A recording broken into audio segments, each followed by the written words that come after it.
আজ সকালে উঠতে আমার বেশ খানিকটা লেটই হয়ে গিয়েছিল।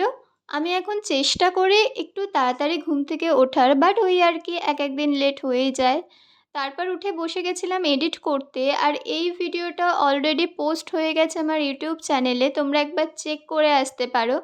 আলিপুর জেল মিউজিয়াম নিয়ে কিছু কথা বলেছি আমি, আশা করি তোমাদের ভিডিওটা ভালোই লাগবে আর দেখে জানিও কেমন লাগলো।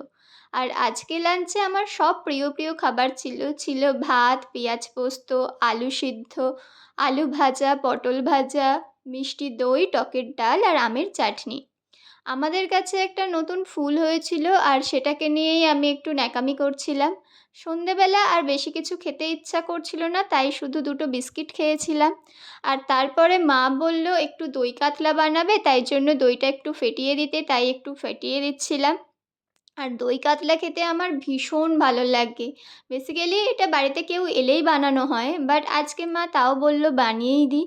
আর আমার না শুধু মাছ ভাজা খেতেও ভীষণ ভালো লাগে। আর রাতের ডিনার করেছিলাম সকালের পেঁয়াজ পোস্ত, ভাত আর দই কাতলা দিয়ে। That's it, tata.